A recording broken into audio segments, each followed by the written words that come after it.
This is morning news. Here are the headlines. Lagos doctor bags life imprisonment for rape. Alaba market traders begin cleanup as government dislodges street traders in Lekki. Southwest governors visit Governor Keridolu in Ibadan. Troops kill terrorists in Sokoto, recover arms. Imo Guba, Governor Zadema meets Imo Council of Elders. Now the news.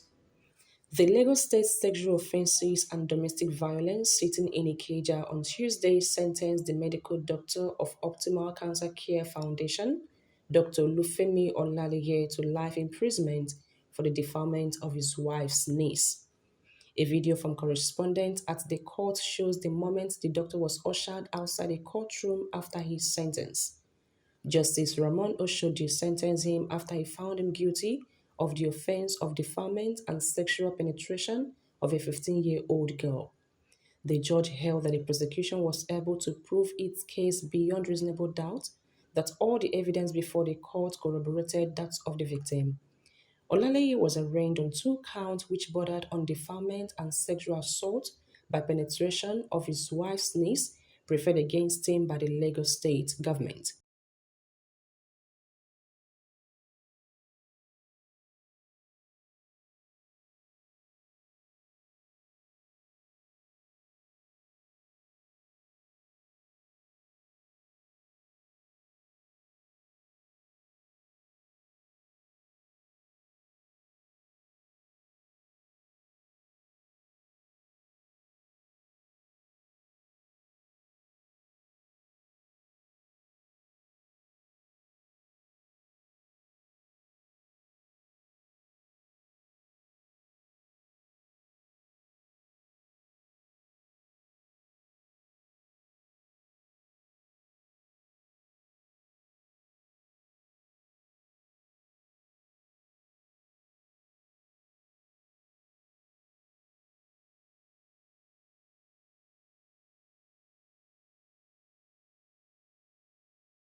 Moving on, operatives of the Lagos State Environmental Sanitation Corps, aka Kick Against Indiscipline, have dispersed street traders on drainage alignment and walkways in Lekki.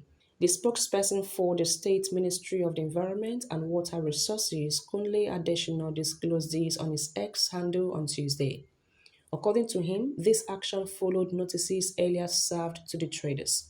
Their stores were demolished and their wares were also confiscated by the state officials.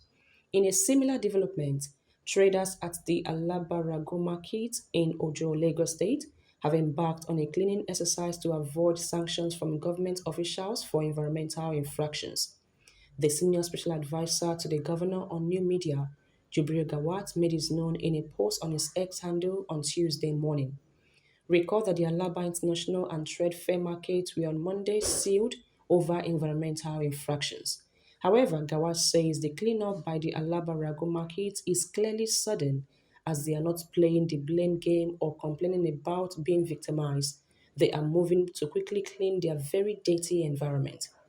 In other news, Southwest governors on Tuesday paid a visit to the understate governor Rotimi Akeredolu in Ibadan, the Oyo state capital.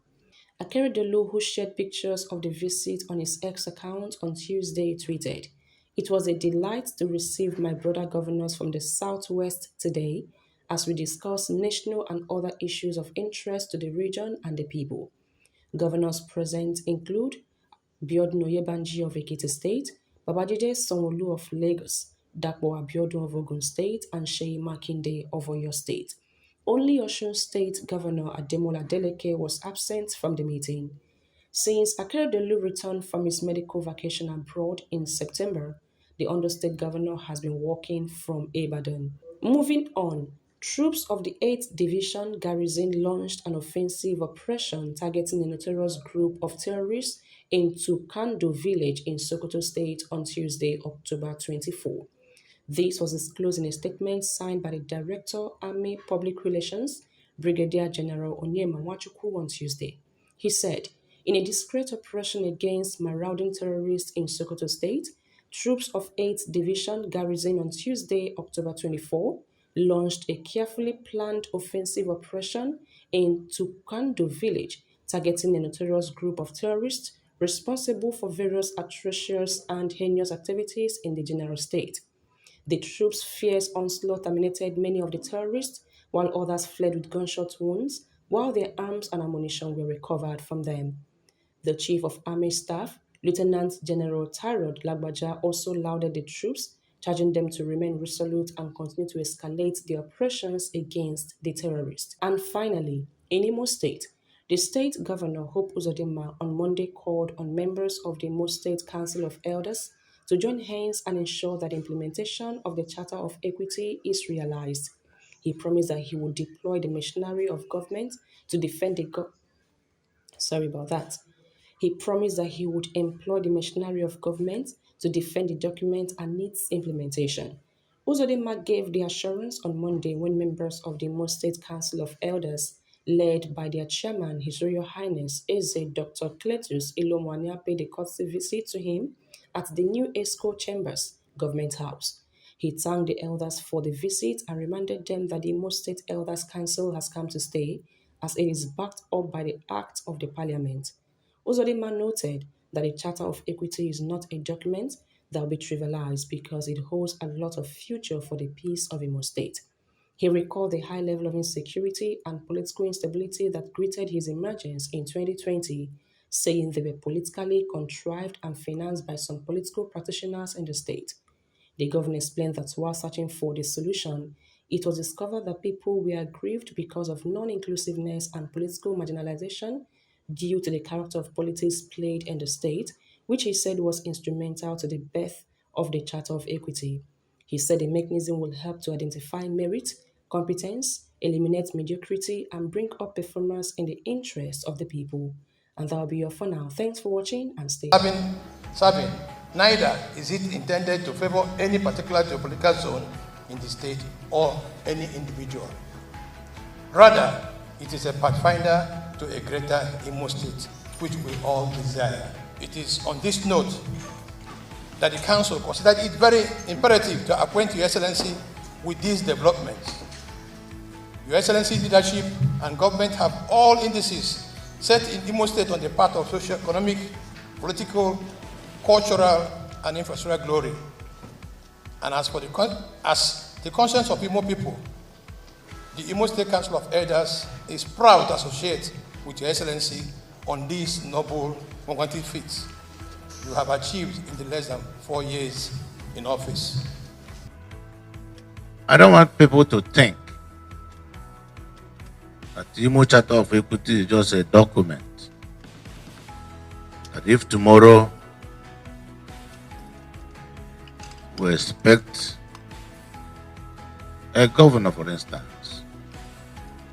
to emerge from a Owerri zone or Kigwe zone, that it will become anybody.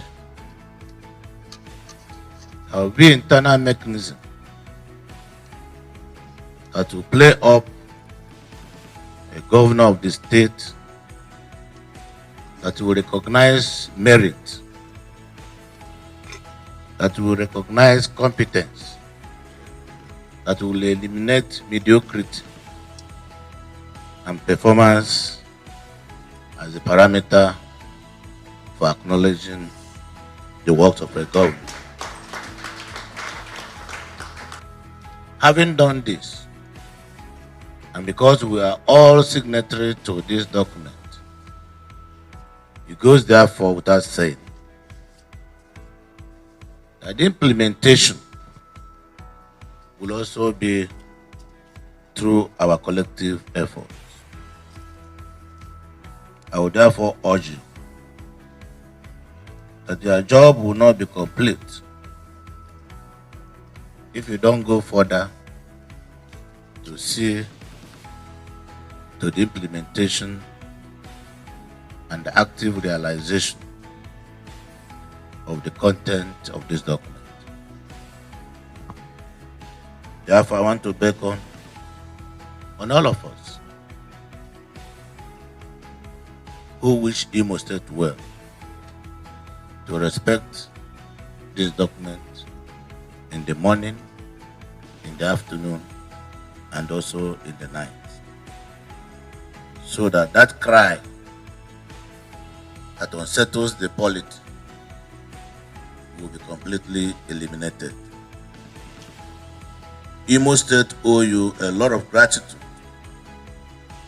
for your efforts in producing this document. This document is bold, this document is courageous, and this document is realistic.